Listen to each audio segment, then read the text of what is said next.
Welcome to Buckle Up Podcast Universe with Brandon Rush and Mama Rush.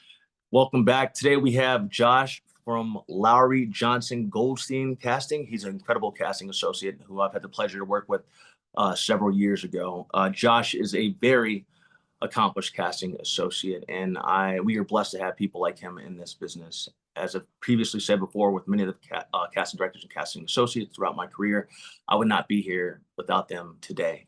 So this is my love letter to all of them, and I thank you and appreciate each of you all. You all help make this business what it is great, and all the projects that we have that are people watch every day and night. Without casting, we would not be where we are. We would not have all these talented people working and people being able to work for so many years, if not for the incredible people in the casting community. So we are happy to have Josh on here today.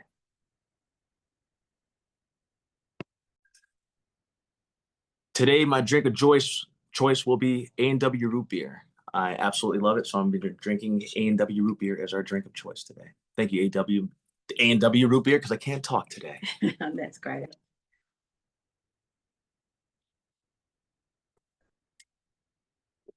All right, let me pause it real quick.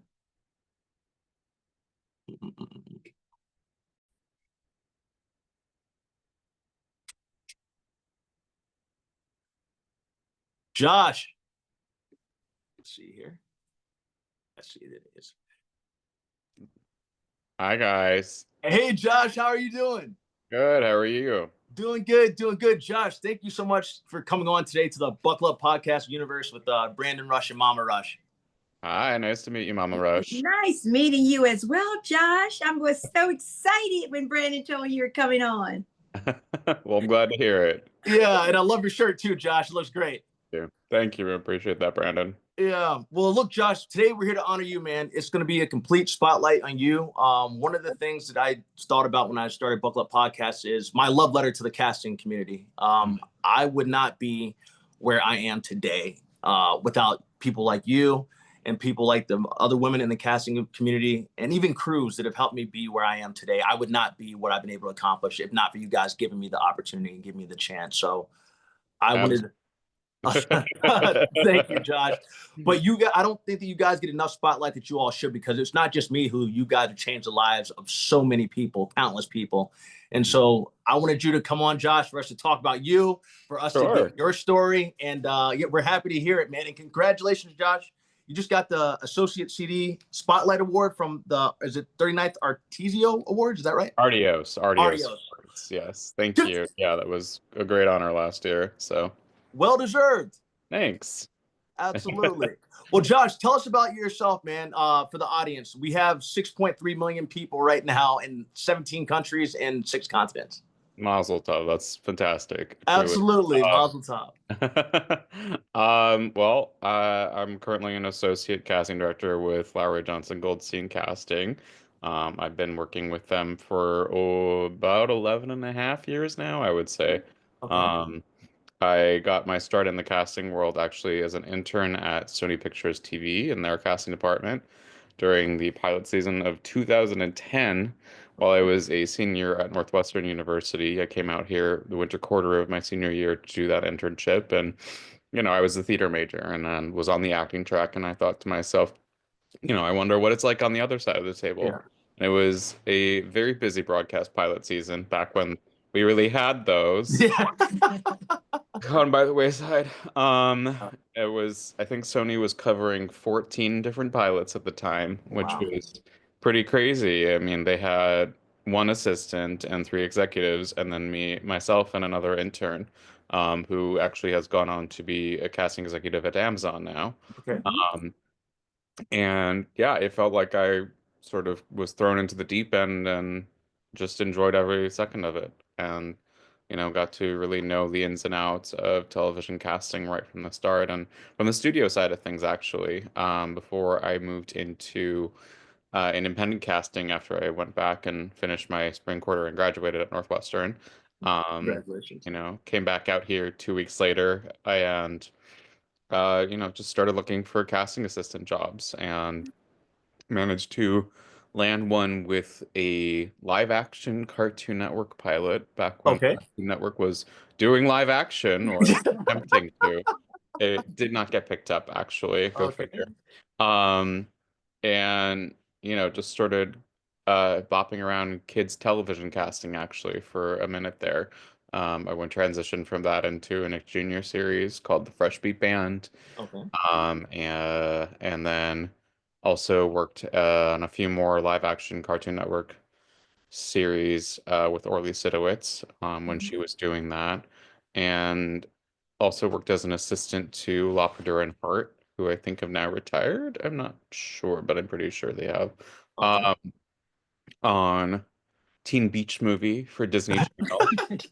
I tapped Hart lead Maya Mitchell Oh uh, wow, with really? SAG. Yeah, well, I mean, I Uh, wrote I wrote the form for it and went yeah. back and forth with Disney Channel about 6 times about what the wording was, because back then you had to really be very specific with SAG about why somebody should get to join SAG because it was so prestigious. Yeah.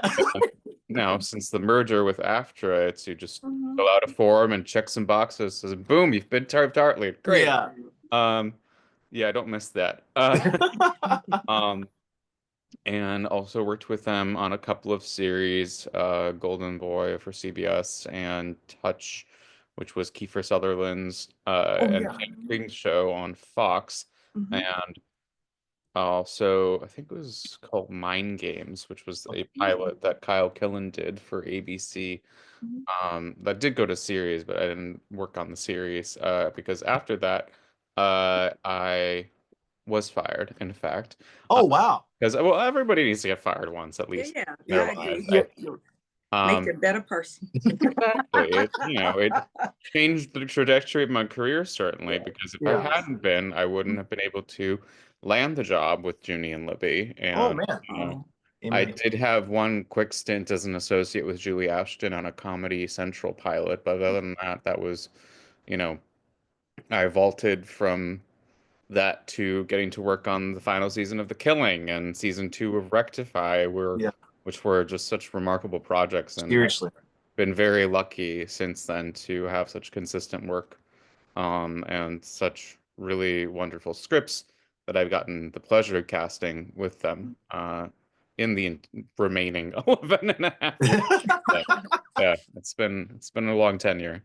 Absolutely. Josh, you have done a phenomenal job, and I'm going to dive deeper into this because I Sure. think that I appreciate you giving us the overview, but we're going to go deeper with it because, All right, let's yeah, do it. you have as much time as you want, man. So there's no limit to anything, just so you know. Whenever you have to go, you just let me know. Okay. Sorry, go ahead. Yeah, I would like to Yes, ask a ma'am. Go question ahead. since I am not in that area of Mm. expertise as you are.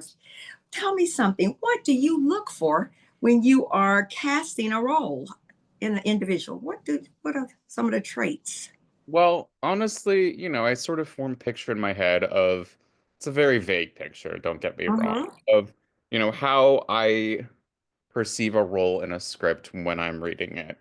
And, Mm-hmm. what I look for with somebody, well, I mean, there's a whole process to it. It's looking Mm-hmm. at submissions, and when I'm looking at the submissions on Breakdown, and it's a faces of 100 different people per Mm-hmm. page, little tiny thumbnails and their names and the reps that Mm-hmm. they have, and then a little note sometimes if the rep decides to add one, and that's it. I can click on them and look further, but as I'm looking through these headshots, I'm trying to see for people who sort of feel exciting to me in Mm-hmm. Mhm. a way that they fit what I kind of had in mind, but Uh-huh. also that their headshot draws me in. I look for someone where I'm looking at them, I'm like, okay, I want to see what their perspective on this part is. Like, what are they Okay. going to bring with their unique energy to this role? Mm-hmm. And that's the first part of the submission process, and going through those is getting that initial group of people Mm-hmm. look at a little bit closer. And after that, I look at other photos because sometimes the primary photo is not what people look like necessarily, as it turns out. Yeah. And then I look at their body of work. Does this? I mean, it depends obviously on the size of a role. For a co-star, I'm less concerned about what else they've done. Especially if it's like an under five or a one line or however we want to call it. You know, that in that case, I'm more just like, oh, do I know what this person's capable of? And if I don't know what this person's capable of, do I want to find out? Yeah. And, Mhm. you know, I'm more willing to open it up in that sense, Mhm. on those kinds of roles to get to know actors better, that I don't haven't necessarily gotten to see before. Um, you know, on larger guest star roles, recurring series regulars in particular, you know, that's when I'm Mhm. looking to see, you know, what television experience does somebody have, what film Mhm. experience, what is their, you know, what is their history of on-set work, so to speak. Mhm. And you know, and that's how I sort of narrowed down knowing somebody's gotten consistent on set work and has sort of a stronger variety in their body Mhm. of past television work or past Mhm. film work. Oh, Absolutely. okay. Josh, with your background, your theater background from Northwestern, which that's a big time acting school. If I'm right about that, yes, they're one of Yep. the like the best in the country, if not the best in the country. Well, I don't know Uh, if he knows, but it's pretty good. Yeah. It was pretty good. absolutely. I liked it. Yeah. Well, for you to get in, that's a testament to your ability to act as well, or like perform. And then Mhm. also, from that background of having that, that probably has helped you in the casting. You would know firsthand from seeing people perform how, when you're doing your process of casting and stuff like that, has that helped you in the casting process, you think, or? I would say so. You know, I know better certainly than some other casting folks what preparation actors put into their scene work and what they're trying to do with a role. And I Mhm. can see things that they're doing and adjust a little bit based off of that. Also, when I'm reading with somebody, it helps a lot because I Yeah, can sort of keep up with them in the scene that way.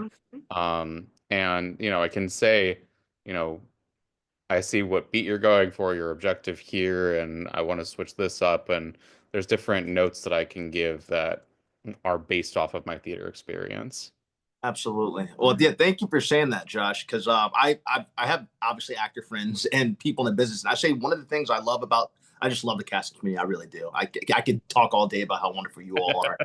But you guys are also, I want to say, almost psychologists in a way, because you guys are able to read people. Because when Mhm. you're giving you can, one of the things I've always heard when I've done like been around casting direction, heard them talk, is them say that you can tell when someone's fake acting and not being authentic, I guess. And Right. so if you wouldn't mind, kind of, I tell my mom this all the time. I'm like, Mom, I'm able to read people very well because it's like a casting director and acting thing. You're able to tell. That's Yeah. great. No, I mean it's interesting because, you know, especially when I'm reading opposite somebody, there is sort of a an element of how surface level their Mhm. approach can be. Mhm. Mm. You know, are they just do they feel like they understand the role on a more on a deeper level? Mhm. Do they understand what they're bringing to the role? Mhm. Mhm. And you can tell if it's somebody's just saying the lines and just like putting something on it, but it just feels very performative. Yeah, Mhm. They're performing the role as opposed to, you know, really understanding it and feeling it in their body when they are acting. Mhm. absolutely. You know, it's the capital A acting. Yeah, absolutely. Go ahead, Have Monica. you ever been, I know you stated you look at pictures and you try Hmm. to pick people for certain roles. Have you ever been just pleasantly surprised Mm. by, maybe you said, you know what, I thought this person would come out this way, and this person actually presented herself or himself this way. So Hmm. tell me about one of those occasions when you've been pleasantly surprised. Hmm. Oof. I'm trying to think when I've been pleasantly surprised. You know, after casting for as long as I have, it's hard to get surprised anymore. Um, I'm just gonna say it. You know, I've been doing this for 15 years now, and Which is it's an accomplishment in itself. Congratulations on that. thank That's you. no small task. Yeah, I mean, it's been a real journey here. Yeah. I'm trying to think of the last time I was really surprised. I guess I was working on a Disney Plus pilot recently, the Holes adaptation, which we're waiting to hear if it gets Oh, picked up in amazing. the series. Mhm. And there were a couple of actors during that process, one in particular who had the opportunity to read for different roles and as part of their callback process. Nice. Mhm. And I was surprised to see that they were able to pivot what their base energy kind of felt like a little bit Mhm. um, between those because each of those characters was so distinct on what they brought to that ensemble. Mhm. Absolutely. It was something that the producers and director really responded to that actor's like energy and their aesthetic and what they brought to the room and could potentially bring to the ensemble. Mhm. And seeing them go from one to another did surprise me a little bit because I had so thoroughly felt that they were going to be in a certain realm of this role's contenders as opposed to that role's contenders. And Hmm. Uh-huh. it was I don't know that they 100% got there necessarily, but that's a different matter entirely. Mhm. But Absolutely. yeah, so Oh, great. Yeah, that was a great question. If you have one, Mama, or not. Yeah, I do Yeah, have. go ahead. Yeah, that's fine. I'm going to ask questions. Yeah. That's no, what I do. by all means. How do you weed out people based on the self tape? I see Ooh. Brandon doing a lot of self tapes all the time, and self tapes versus live. How Yeah. do you pick or decide? Well, so for the live process, we have to offer that now, no matter what. That's part of Okay. the SAG Mhm. agreement. Ooh. Um, so we have to have an option of, not it doesn't have to be in person, but has to be live, whether via Zoom or EcoCast Live, Mhm. something over the internet, or can be in person. Mhm. Um, and we do on a first come first served basis. Oh, okay. If somebody's agent reaches out and says, "Hey, they want to read live," and we only have so many slots because Mhm. back in the day when we were doing everything in person, Oh we yeah. only had so many slots. Yeah. Mhm. Like we could maybe see 12 actors per part, and that was that. It was Yeah. a much narrower range that we were able to work with Absolutely. Mhm. of opportunities. And, so in that same sense, when we have a Zoom session or an in-person session, we only Mhm. have so many slots. So we fill it up based off of how quickly someone's agent or manager says, "Hey, they want a slot. They want a slot." And, then we get a wait list going. Or Mhm. sometimes people don't want to, which is also fun, like not fun, but fine. That's the word I was looking for. Mhm. They don't, it's all up to an actor's personal experience and what Mhm. they feel brings out their best work, Absolutely. Oh, okay. So, because with self tapes, you can do it as many times as you want. Not Yeah. that I advise you doing it a million times, because then it gets into that performative space. Yeah. Absolutely. Um, I always tell people do it once and then take a beat with it. Think about what a casting director might say to you, Yeah. and then do it again. And that's really all about you have to do. I don't think that, people always are like, "Oh, how many takes can I send?" I'm like, why would you need more than one? Except if Yeah. it's an under five, like a one-liner, then sure, like there's so many different ways you can go with it. You can Mhm. say Yeah. many different versions of a line that you want. Oh, Um, but so I think that in terms of when I'm watching these auditions and when I'm narrowing down the self tapes and the live auditions after the fact and who we're really interested in selecting to send to the producers, it is again, it's that matter of like, okay, do I really feel that they brought themselves to the part? mhm. Yeah. If they did, was it exciting? Did Mhm. did it hold my interest? Were their choices captivating to me in Mhm. a natural way? Because people are always like, "Oh, make strong choices in the first 10 seconds." Well, what does the strong choice mean? Yeah. Are you just like throwing a knife at the wall out of nowhere? That I don't know that that's the right thing to do. Yeah. Unless it says to do that in the scene, but so everybody gets hung up on this idea of, like you have to get that first impression right. I'm like, well, yes, you do have to get the first impression right, Yeah. but it has to make sense. It has to Hmm. feel natural in your body and as an actor in terms of your choices. It can't just Mhm. be, you know, throwing something at the wall, so to speak. Yeah. Josh, I'm so glad you said that because I might make you laugh. Well, it might not make you laugh, but so as I said, I learned as much as I could from casting associates and casting directors. I literally soaked that up like a sponge because actor David Ramsey and actor Peter Coyote, they gave me the advice before I started. They're like, hey, Brandon, this is how we made our careers. Go directly to the casting associates and casting directors. So that's exactly what I did because, and that's how I learned the business and learned a good portion of the business because I was always asking questions like my mom is asking. Right. And in my experiences, because I actually went in person to every audition in Los Angeles, every audition in New York, and every audition in Atlanta and New Orleans. I was actually flying to all these auditions.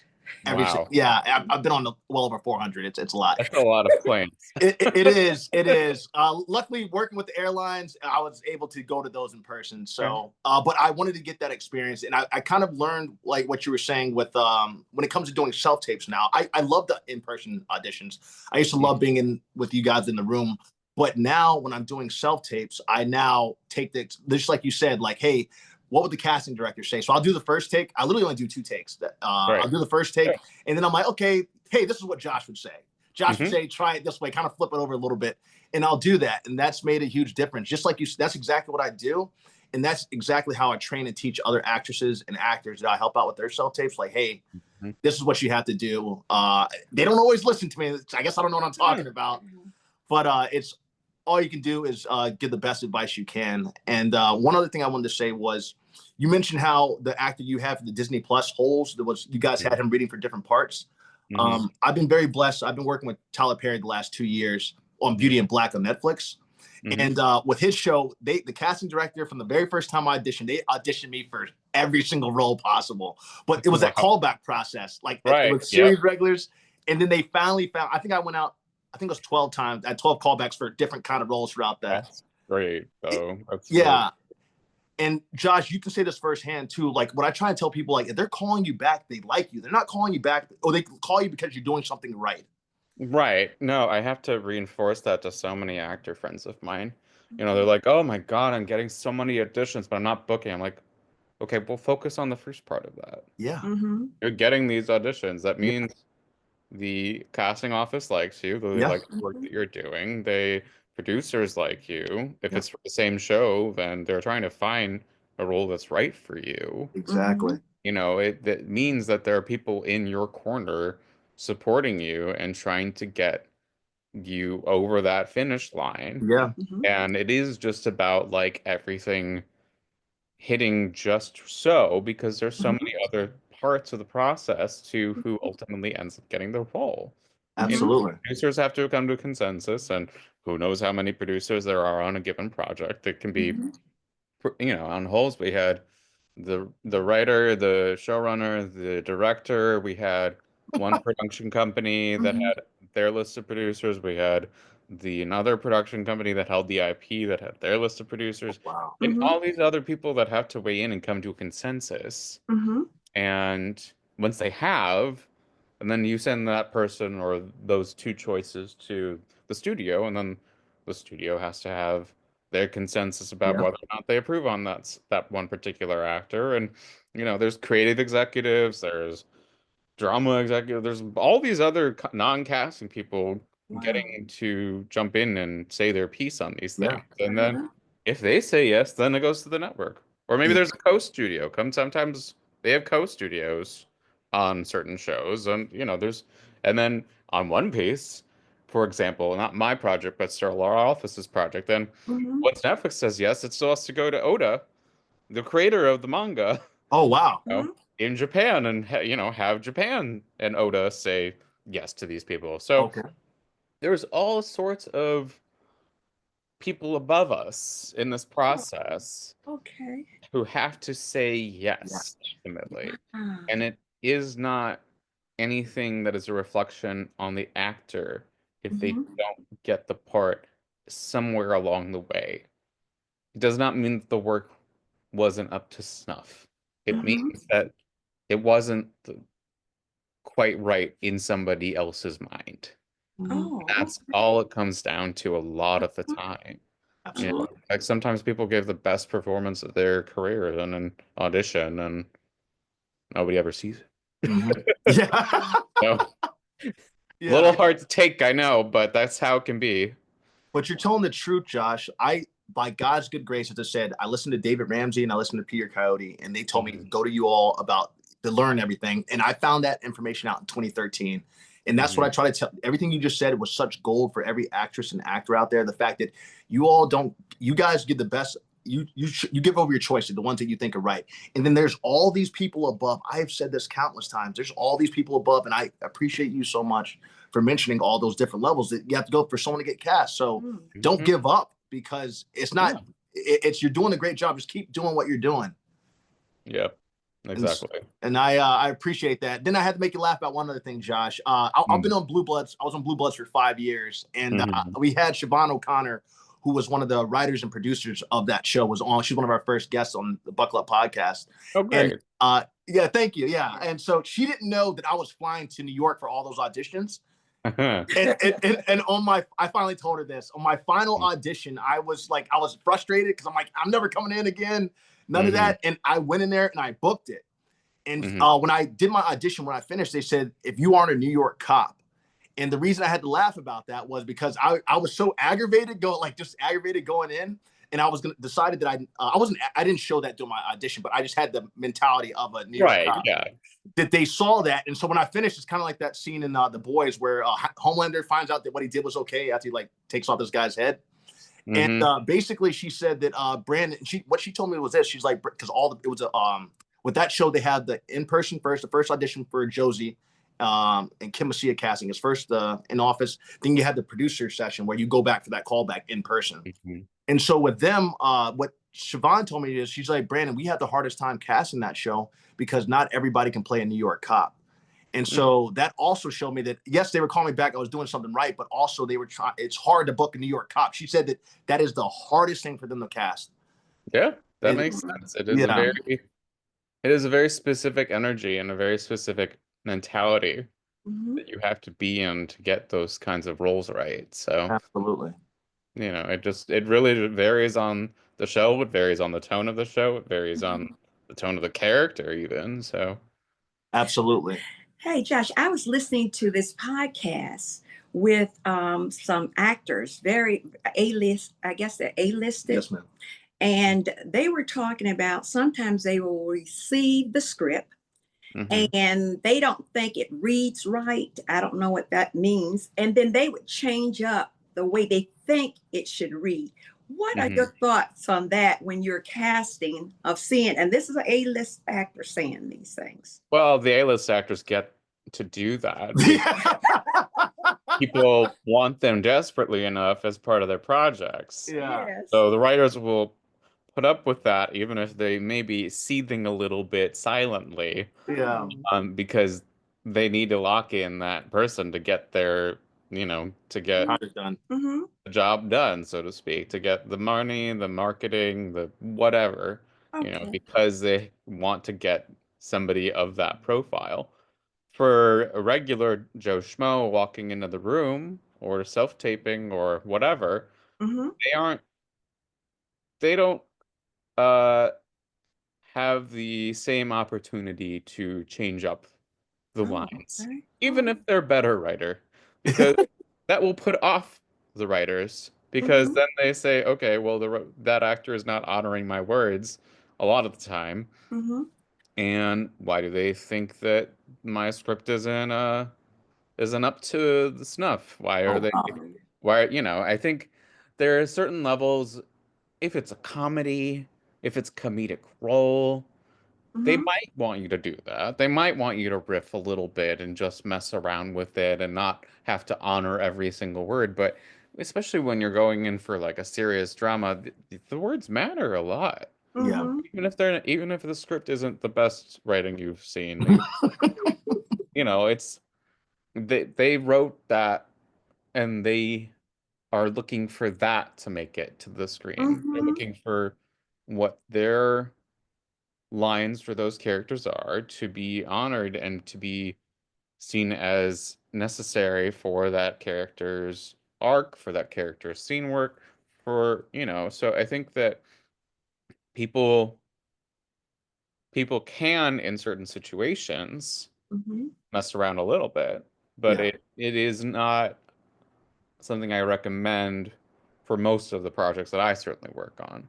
You Mhm. know, if a director tells you to mess around, then sure, that's one thing. But Yeah. I'm gonna say, oh, that wasn't quite right. Oh God. Maybe Oh we sorry. should do it again. Oh, we're lagging. Oh sorry about that. My Okay.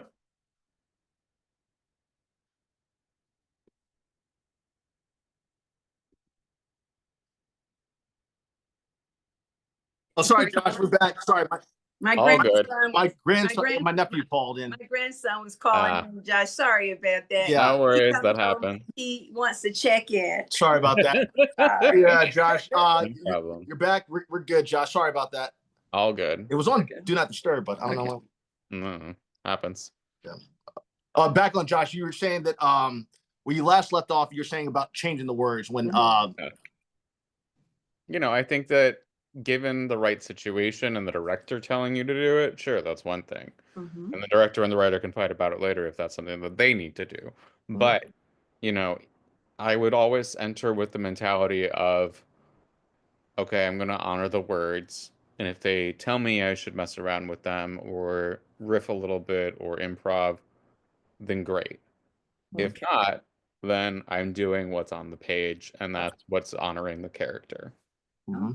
Oh, Josh, you were just giving gems everywhere, which I'm so glad that people get to hear this. Like, you should be getting paid for this if you're not, because you can give a crash course in this. And you should write a book too, Josh, if you haven't Oh already. God, I don't know that I have interest in writing a book, but I Okay, well then appreciate the I won't compliment. I won't I just let you know you would be good with at it.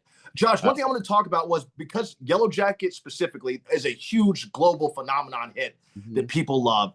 Forgive me if I don't know if it's from a book originally, but if it's not, So uh, it was inspired, the creators were inspired by the story of the Chilean soccer team that mhm. crashed in the ooh, an Andes Alex. Yeah. Yeah. back in like the 70s, I think it was. Hmm. Yeah. Mhm. So I think they've talked about that to some extent, and I think, they did switch around the timeline, obviously. I do think the original idea way back when was to set it in the same like 70s and then the future timeline would be the 90s, but then obvious Okay. Mhm. obvious reasons they switched it up to be the 90s and present day, which I think works magnificently. Absolutely. I'm biased. So yeah, it is based on that, but it is also inspired by Lord of the Flies, inspired by all sorts of things, to be clear. But that is the loose story that they based the Okay. its story And line uh on. Josh, let me do one thing too. I want to make sure this thing was do not disturb because I have a big question I know you're gonna answer, and I just want to make sure. Oh, this one's Okay. do not disturb. I don't know why it's Mason got through. yeah, I don't know why my nephew yeah, I hope he's okay. He'll be fine. But he just talked. Josh, here's my question for you. What you do is very special because you guys had to cast the children version of that or the teenage version Hmm. and the adult version. So I would love to hear you talk about that. That's impressive. So thank you. It was it was a labor of love, that is for sure. Because a lot of the time, and other casting offices have dealt with this and before, where they cast the adult version first because Mhm. that's the name, or that is the easier, like more experienced actor to find, whether via offer or via reading. Mhm. Mhm. And then after you have that person, you go and cast the younger one. Yeah. Well, we didn't have that opportunity.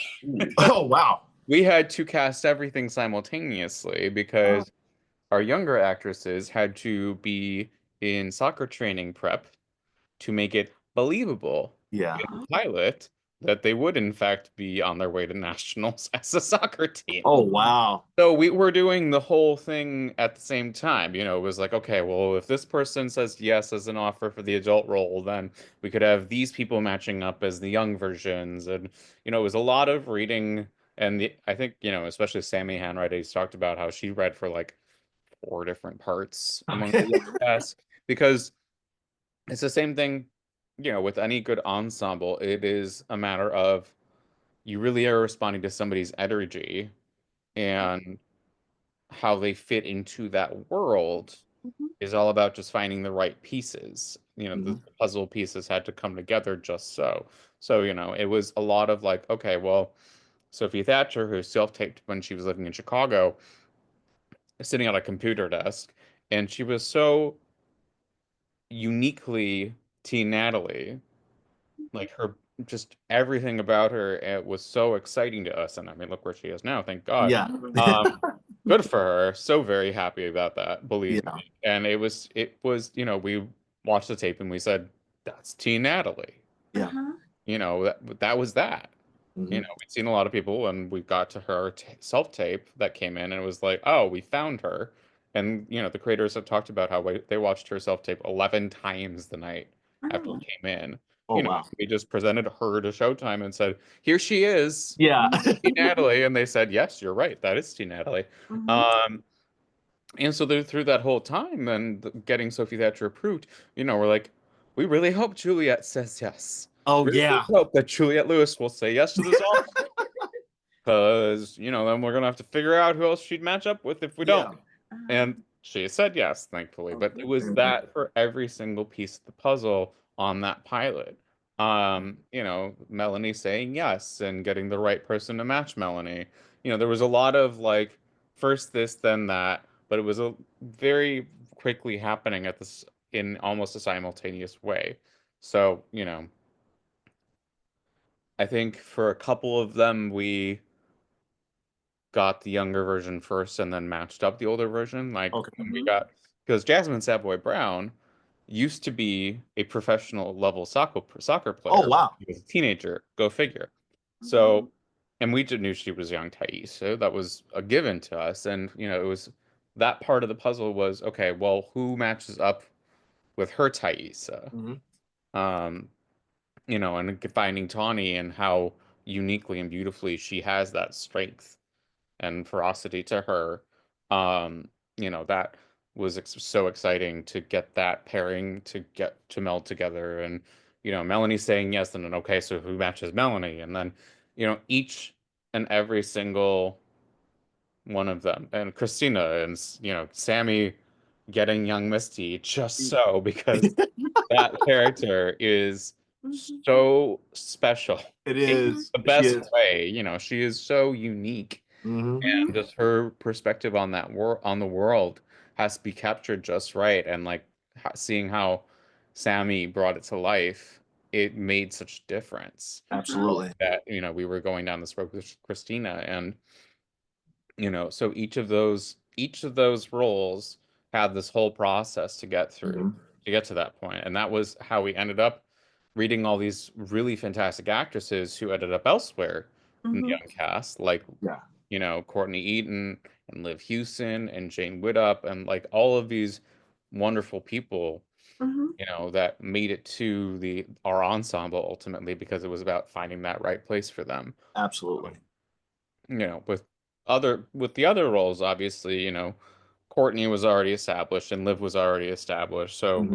that was a matter of, okay, well, who is going to be an adult Van to Liv? And Lauren Ambrose was I was kind just of gonna a ask that no-brainer. Yeah. question. That was an absolute no-brainer. Yeah. And finding Simone to match up with Courtney, and finding Hillary Yeah. Seriously, these are match up tough, with man. Yeah. Jenna, like that one was a tour through a lot of actresses, I bet. Mm. um, and really getting to have Hillary is, I mean, she did such a fucking incredible job, pardon my Mhm. French. Yeah, you're Um, good. Mhm. but she really, she brings so much to it that was so exciting to see come together on screen. Absolutely, man. Yeah, this is phenomenal. Like I just you alone just saying that process. I was just watching it. I'm like, how did you guys do that? Because you got to look through. I mean, people around the world to try and find the right ones to match up, and you guys have done a phenomenal job at it. Thank you. That was a real labor of love. Like I said, it was a lot of work, but we did it. So that's what made it so magical and that's what makes the show so magical Yeah, Uh-huh. ultimately. It's a large piece of the puzzle in any case, is like the strength of both ensembles, the yeah, young and the old. So, absolutely. Josh, in this process, have you ever had a situation where the actor dies off or Ooh, that script is written where the actor dies out? mhm. dies, not off, but dies. Mhm. And then you decide, wait a minute, because fans have come in and said, hey, wait a minute, we want to see that person back. What in the heck have you done? And you bring that actor back as a twin or something. Have you ever had to do that? A distant cousin or something. Yeah. In casting, trying to make sure you cast correctly. hear the desire and the question, but that is ultimately not up to us. That is a writer driven choice. You know, Oh, it okay. is the all up to the producers and the writer and the studios and the networks about how do they, you know, do they respond to that fan wish for seeing more of somebody somehow Mm-hmm. after their character has met their end. Mm-hmm. And, I can't say I've had that come up in the past where something has resulted Mm-hmm. in like an evil long lost twin, but I've certainly seen some shows where they've done Yeah. That's what I that, but saw. it's also a matter of like, well, that feels like it was the soap This was. plot choice that they were intending to go with beforehand. So it is a matter of, does the story merit Mm-hmm. it? Does Yeah. the story improve or feel real in the show Mm-hmm.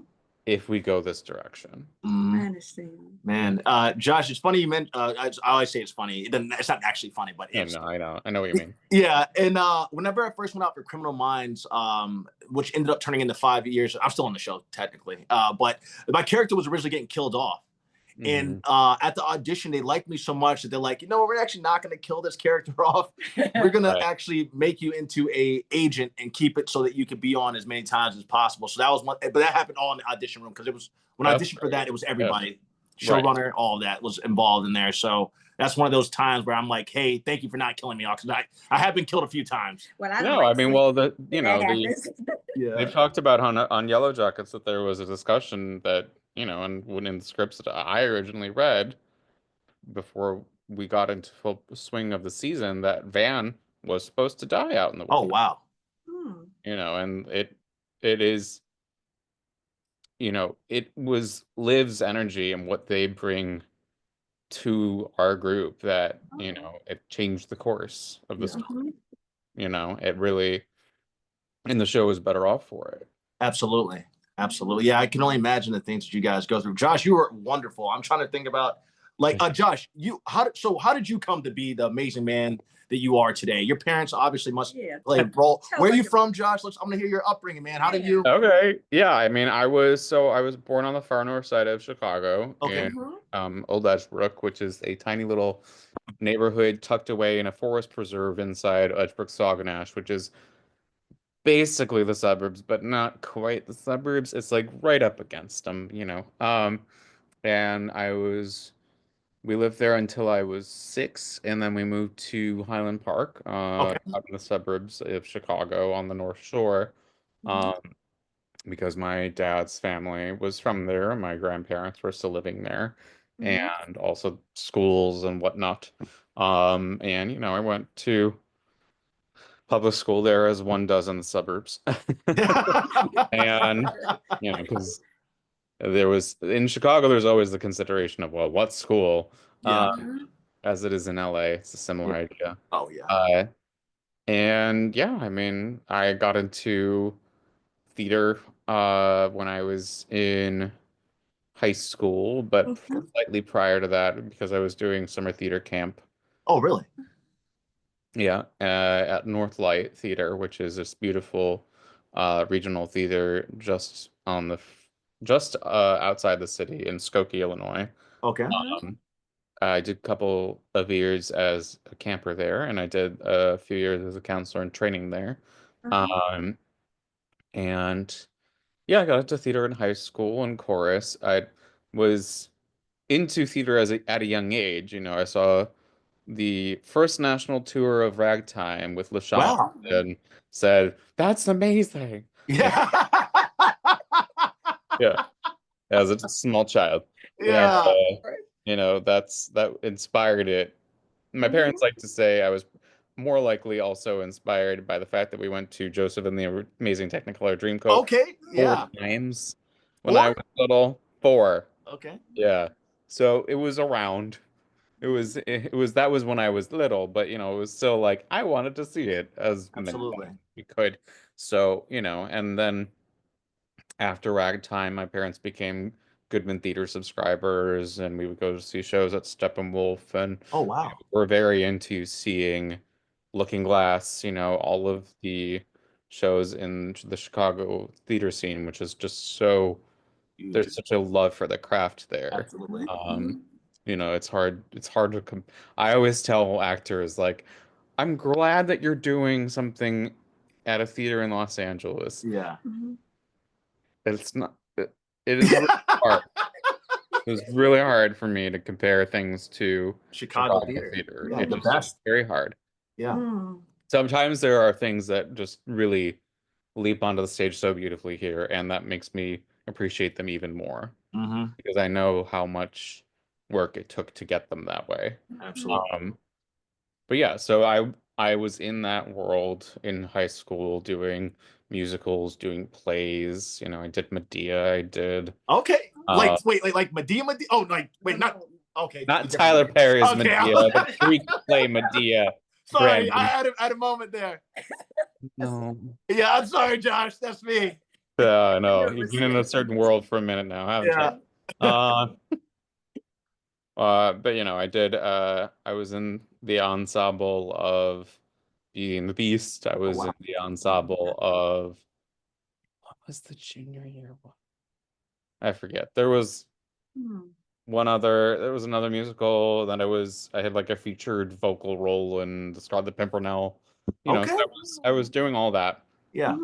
And then I started applying to colleges a little bit. It was a bit a little half and half. There were some Mm-hmm. colleges I applied to because of like their academic programs and how, knew how well I would respond to the academics there because I was a huge math and science nerd too. Okay. Wow. All sorts of APs. Okay. Oh, wow. I mean, Northwestern's no small school. Yeah. Right. Yeah. So, well, that's the thing with Northwestern was it's not a conservatory program in the theater department. The theater department is a BA program. It's a Mhm. Bachelor of Arts. It's not a BFA.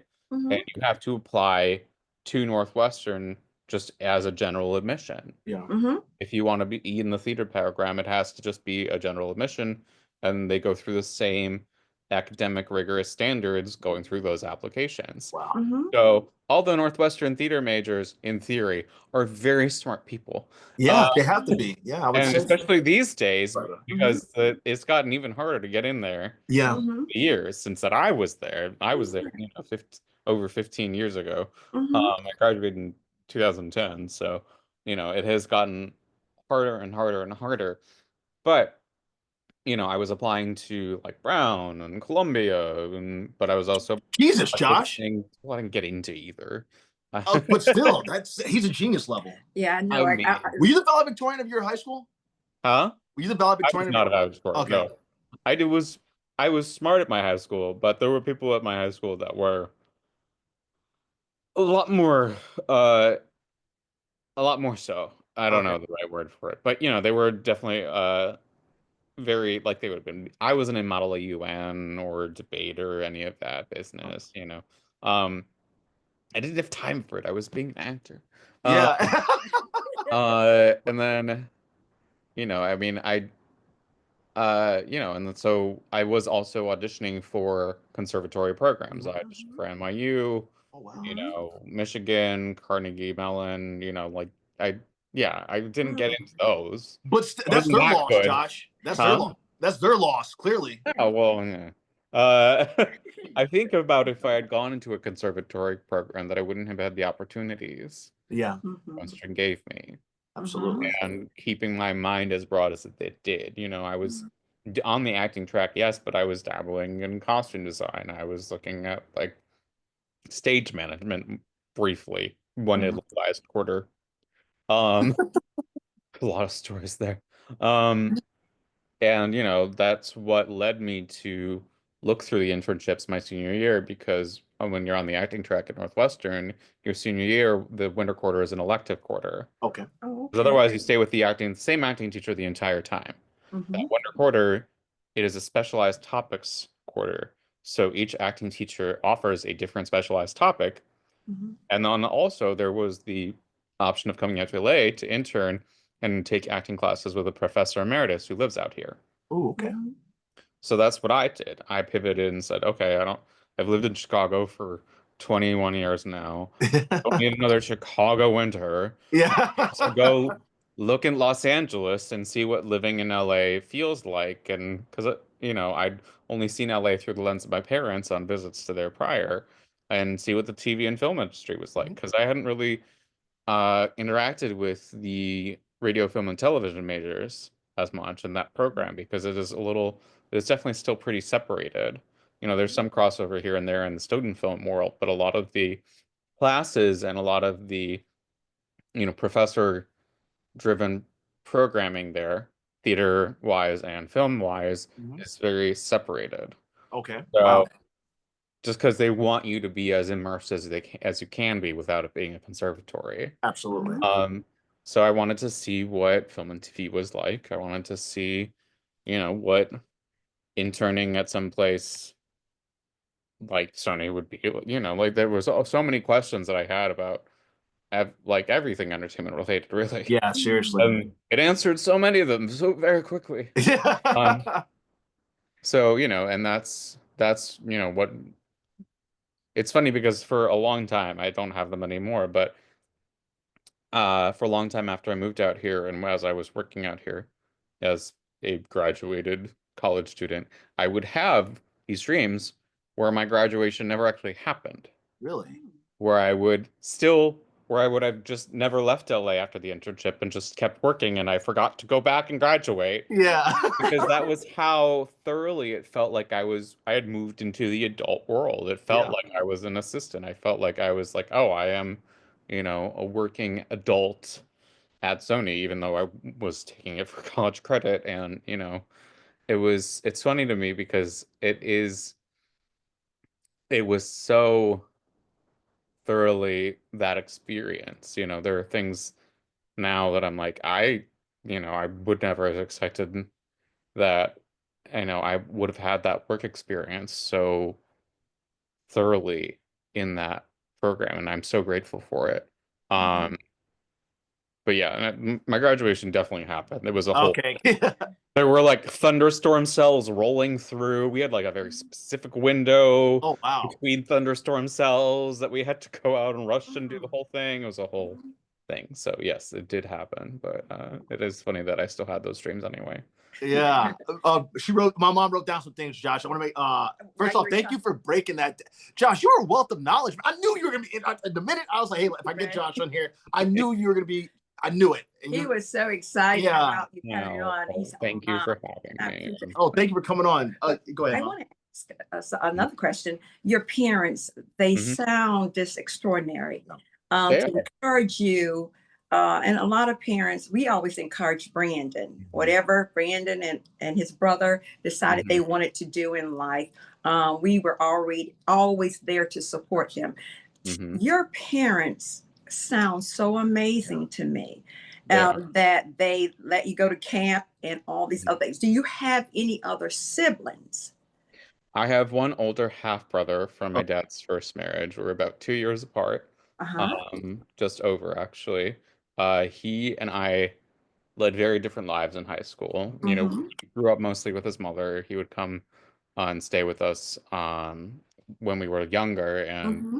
they, sort of petered out a little bit over time. But especially in high school, he was very broy. He was in trying to play basketball, and Mm-hmm. it was very different lives. We yeah. have a lot of disagreements then, I could tell you that much. And he went to undergrad business school Oh, wow. at Marquette in Wisconsin and is a capital markets officer, I think is his job title. Ah, Mm-hmm. Pretty sure at what was the Private Bank of Chicago, but I don't know what it is now holy because there were smokes. all these like Mm-hmm. financial mergers and whatnot. Mhm. But yes, he is extremely smart also, and chose to apply it in that way. Mhm. Um, Mhm. but otherwise, no, I'm an only child for my Oh. mother, or for growing up for my mother in that sense. But I think that yes, I think I certainly had a lot of privilege, and they were always very supportive of me. I think it was very important to them that I get as many experiences Amen. That is so. as I could. Mhm. My mom was a uh, city planner Oh, for the Oh, wow. city of okay. Chicago Uh-huh. for a long time before she got MS when I was 2. Mm. And so she had to go on disability, and Oh, hasn't man. been able Mhm. to work since then, Mhm. Mhm. unfortunately. And my dad Mhm. was a business lawyer, Oh. so he went to Northwestern for law school actually. Wow. Mhm. But so they're both very, very smart people, and are have a very world what's the right word? Very like You. big, broad worldview, and Mhm. Mhm. are wealths of knowledge and things that I don't even know about. So Mhm. This is great. That's This is beautiful to great. I'm hear. so glad you shared about your parents. Thank you, Josh. And I always think if children have the opportunity, and the young viewers that we have, uh, how a person goes through life Yeah. Mhm. and the exposure they have and the difference it does make. Mhm. And Yeah. that's why we always wanted to make sure we took our kids different places, let them do anything and see. They went to Catholic school. Oh, my desk was always right next to the teacher, God. Always getting in trouble. I was That makes entertaining the sense. I can class see instead of that. doing the work. Yeah, but Right, of course. you have to believe children like Brandon is, because they Mhm. in fact, his teacher, we call her his number one fan now, Yeah. because his teacher always gave him so much trouble in school, and Mhm. now she wants to see everything Brandon does. In She's my fact, she biggest came supporter. on the Yeah, she's podcast. been on. It's phenomenal. She's hilarious. That's great. And That's really well, wonderful. Brandon taped her one day in class. He Hmm. took the tape just to make sure that we understood what was going on as a little kid. Because sometimes people don't want to believe children. I know out there, viewers, sometimes you don't Hmm. believe your children when they're trying to tell you the truth about something. And he was telling her, and she became just his She's number been my one biggest fan, support. Yeah. biggest supporter now. With that said, I had teacher down. What teacher impacted your life Yeah. along your journey? I mean, there've been so many. Mhm. My theater teacher in high school, certainly, he was always so excited about everything. He was a very passionate man and had Mhm. so much joy in cultivating us, and like, letting us explore in our acting classes there, and student theater productions that we did with him. Um, our tech theater teacher in high school actually was a very grounded, very realistic man. And he rests in peace. But he was the perfect sort of balance Mhm. to our acting teacher, and they had such a great dynamic. Mhm. So they both, Mr. Schallenberger and Mr. Conway, were both such, you know, vital driving forces to make sure Mhm. that we got as close to, feeling like we were putting on something professional as much as they. Mhm. And our chorus teacher, Mrs. Owens, I mean, she was so, I'm trying to think, she always knew who wasn't quite on pitch, but it was like all about, bringing everybody together in that Mhm. chorus, and Mhm. really making everything just properly meld, and all of us like coming out in terms of our own, showcasing our own strengths, Mhm. and Yes. having that be the balance of the chorus. And Uh-huh. I mean, all three of them were just so, that drove our fine arts department in my high school, Mhm. so, with such passion. Oh. Josh, everyone should be proud of you, man. I like. Well, thanks, Brandon. Yeah, I'm dead serious. I'm just like I'm proud to know you. I'm honored to know you, and then just hearing your background and where you came from, I'm just like everyone should be nothing but proud of you because you are very accomplished. You represent the best of Chicago. You represent the sheer every soldier's life that you've touched, including my own, including my mom's today. I am just so grateful for you and you sharing the Chicago greatness. And I appreciate that so much, Brandon, because when Brandon left South Carolina after finishing the university, but he's from Virginia. We're from Virginia. Well, I'm from South Carolina, but our kids were born in Virginia. And when he left, when he graduated from the University of South Carolina, he said, Mom, and I'm going out to California. And he said, I want to be an actor. Now, Brandon walked on to the football team at the University of South Carolina, spring league. And I saw it, and he said, but Mom, I really want to be this actor. And in high school, my husband his dad took him to some kind of showcase. What was it, Brandon? You mean when I went to Petersburg? Were you in college? Oh, yeah, Josh, I actually, quick story. Anthony Hopkins' movie was filming in Virginia. I sent in my headshot. The casting director saw it of that movie, and they brought me in for a screen test. I ended up booking a pilot in high school, but at the time, all I cared about was football. So I screen tested and everything, and they wanted me for it, but I told them I just wanted to play football. So oh my God. Yeah. So that was where you are now. Yeah, but it was meant to happen that way though. But it was the audition was in Petersburg. I booked a series regular on it, and I literally said I just wanted to play football. Wow. And with that, Brandon, you have now taken what you really wanted to do. Absolutely. So he decided that's what he wanted to do. And he never acted. You never had an acting role. You never went out for a play at the university. Oh, I did commercials at USC. Yeah, you did a commercial. That's right. I forgot. You were in journalism department. He was in journalism. So I knew I was going to do something in TV, but I didn't know exactly what it was. So I finally decided to. I did my first commercial. I was hooked. So with that, I'm so proud of Brandon, and I'm so proud of the people, and that's what I want to say, that he's gotten to meet in California. Like you, Josh, you have just been, when he talks about everyone that he has worked with in the casting world, he said, Mom, some of the nicest people have helped me, or if I didn't get the role, they'd take me to the side and state to me that though I might have missed the role, but still did a great job. And that encourages children so much when they can hear that word. And I think you spoke earlier today in this podcast about some of the people that you know, and they've come to you and say, didn't get the role, but call back. And so that's so important, Brandon. And so I'm so glad. That makes me feel good as a mother that we let him do his dream. We didn't stop him from his dream. And we believe in the dream giver. And the dream giver has done so much for helping Brandon. And we so appreciate it. Brandon's daddy died. Pancreatic cancer. Of pancreatic cancer about 3 years ago. And that was really something. And he talked earlier about the director of I'll make it quick, Josh, because I know you got to go. The director of when my dad passed away, Siobhan O'Connor, who I was talking about, Siobhan Breen O'Connor. She called me to come up and do an episode, and she wanted me to do the episode the next week. My dad had passed away, and then I was an emotional wreck because my parents at first brought me up to New York. They always brought me to travel, so they'd take me to New York. But I was an emotional wreck. But I had to, my character didn't lose their dad. I had lost my dad. Right. But I was like, please just don't let anybody ask me about my dad. That's what I was saying. I was like trying to stay on my own. And the first thing she did was, Brandon, I'm sorry to hear about your dad. My partner, Joe, her son, told her. And so she gave me a big hug, but she stopped the set. She stopped the set and she talked to me like a mom because she had lost her dad. And she just talked to me for about 10, 15 minutes.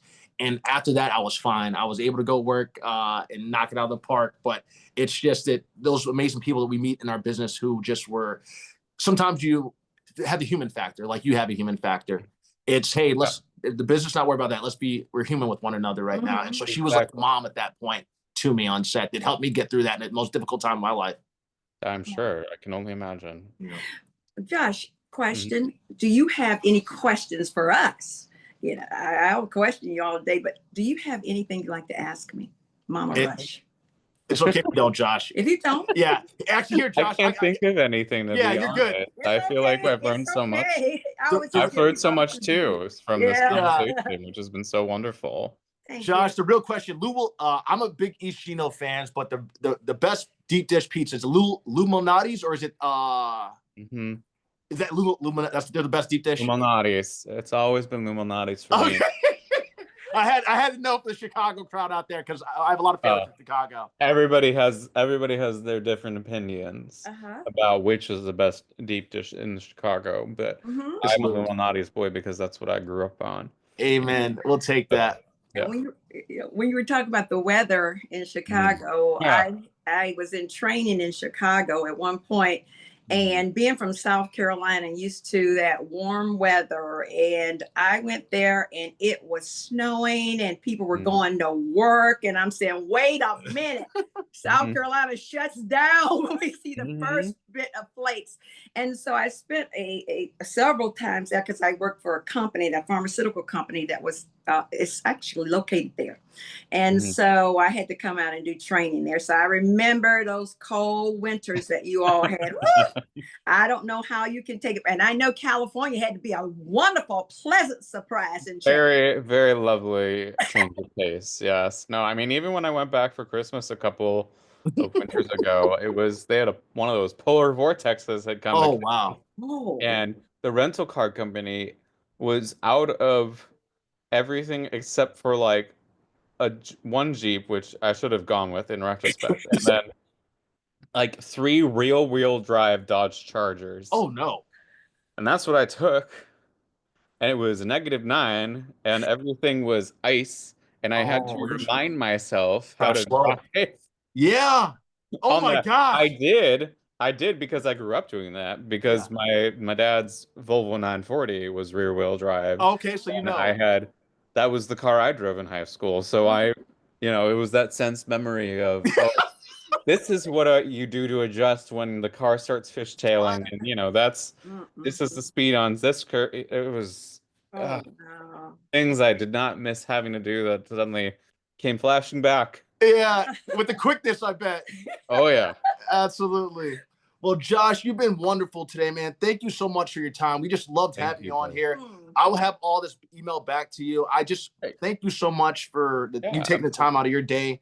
Thank you for all that you've done for the business, for what you've done for me in my life, what you've done for so many actresses and actors out there, and just families. Yeah, and I wish that God continues to give you much success because you've been a delight today for me to get a chance to know you. So I'm asking God to continue to bless your career, make it just every series, every episode that you touch. I know about series episodes, every pilot that you look at, it comes to be a series and several episodes and get people tuned in. Stay working. And so I'm just so glad that all of the viewers out there have gotten a chance to just know you, Josh, today. Just know who you are, because I am so happy, Brandon. Thank you for bringing Josh. Yeah, Josh, thank you. Well, Josh, we always give everybody a round of applause afterwards. Josh, thank you so much. We'll have everything emailed to you, man. And we you've been a blessing. And may you keep on working and everyone that you care about. Thank you. You too, Brandon. Absolutely. Take care, Josh. Bye, both y'all. Wonderful. Brandon, I enjoyed him. He's amazing. He is.